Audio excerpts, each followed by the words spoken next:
Welcome.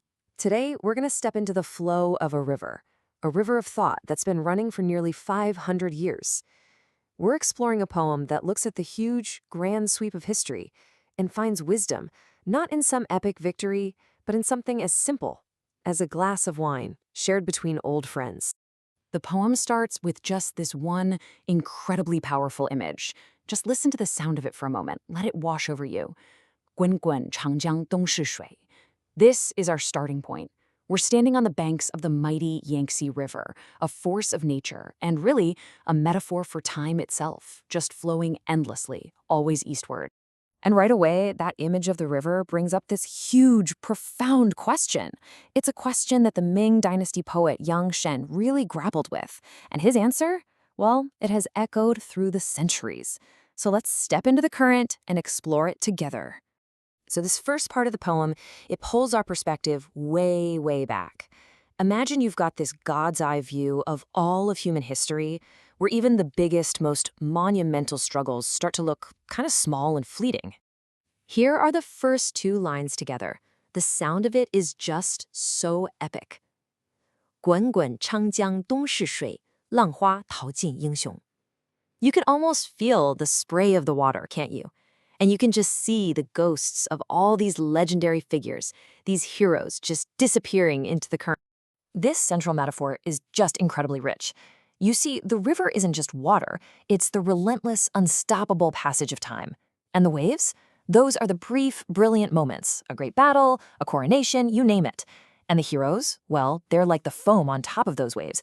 They're spectacular for a second, and then they're gone. It's a pretty humbling thought, isn't it? The idea that everything we strive for, every single victory we celebrate, is ultimately just a tiny, momentary disturbance on the surface of this immense kind of indifferent current. And the poem keeps going with this really stark observation. 是非成败转头空. It basically suggests that all the things we agonize over, our moral judgments, our career ambitions, who is right and who is wrong, they all just vanish in the blink of an eye. This phrase right here, 转头空, it's really the philosophical heart of this first stanza. But it's not a cynical, depressing kind of emptiness. It's more like a release. It's that moment you step back from the fight and you see the bigger picture, and you realize all those conflicts that totally consumed you are, from a distance, nothing at all. But just as we're sitting there contemplating that emptiness, the poet gives us something solid, something permanent. 凹阳依旧在，几度夕阳红. After all the human drama, all the noise, nature just remains. And right here, this is the poem's key contrast. The green hills, they're the constants. They're the silent witnesses to all of our history. The setting sun is cyclical, this rhythm that just repeats endlessly, totally indifferent to our little dramas of success and failure. The crucial thing is this shift in perspective, away from our world and to the natural world. Okay, so after showing us this vast, impersonal scale of history, the poem does something amazing. It zooms all the way in, bringing us down to the riverbank to find a much more intimate and personal kind of wisdom.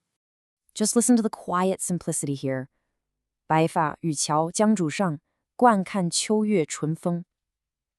We meet these two figures, old and weathered by time, who are no longer being tossed about by that river of history. Instead, they're just watching it pass from the shore. Now, these aren't just any old men. In Chinese literary tradition, the fisherman and the woodcutter are archetypes of the sage, the wise person who has pulled back from all the chaos of politics and ambition to live a simple life. And that key word here is accustomed. They've seen it all before, nothing surprises them anymore. And this is where it all lands. 一壶浊酒喜相逢. 古今多少事，都付笑谈中. After witnessing the rise and fall of heroes, after seeing empires turn to dust, the real meaning is found right here, in a simple, happy reunion. So the poem's final point, its big argument, is that the things that truly endure aren't power or fame. The real, lasting value is found in friendship, in gaining perspective, and in the ability to turn all of history's grand tragedies and triumphs into just a story shared over a drink. But here's the thing. This profound sense of calm wasn't just some abstract philosophical idea for him. To really, truly understand this poem, we have to understand the man who wrote it and the immense personal suffering that gave birth to this wisdom. The poet's name is Linjiang Xian, and he wasn't some hermit who was born on a riverbank. He was, by all accounts, a superstar, a total genius who got the highest possible score in the imperial exams. He was destined for greatness, right at the very heart of power. But his life took a dramatic, brutal turn. His meteoric rise was followed by a catastrophic fall. At 36, he stood up to the emperor over a matter of principle. And for that, he was publicly beaten and banished to the farthest edge of the empire for the rest of his life, a full 35 years in exile. So, when Yang Shen writes success and failure, turn your head and they are gone, he knows exactly what he's talking about. He lived it. This poem is a survivor's testimony.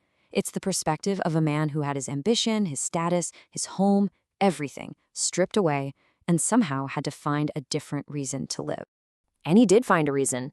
In his exile, Yang Shen became one of the most prolific writers of his entire era.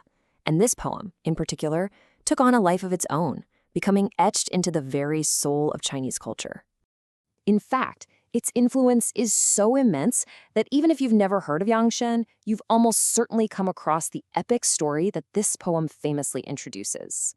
That's right. This poem of quiet, personal reflection was chosen as the opening for The Romance of the Three Kingdoms, a massive, sprawling novel all about war, betrayal, and the epic struggle for power. It sets the tone for the entire masterpiece, reminding the reader from the very first page that all this sound and fury, it will eventually pass. Ultimately, the poem leaves us with this powerful choice, this central duality. On one side, you've got all the fleeting things we chase: victory, empire, success, being right. And on the other side, you've got the things that are always there: the green hills, the setting suns, shared laughter, a pot of wine. The poem's genius is how it persuades us to let go of that first column and just embrace the second. Which really leaves us with this final thought, a question for ourselves. The poem invites us to see our own lives as just a small part of that vast flowing history. So it asks us to consider, what are the battles, the resentments, the ambitions that we're clinging to so tightly? And what might happen if we were willing to just let them go, release them into the flow of the river, and turn instead to watch the sunset with a friend?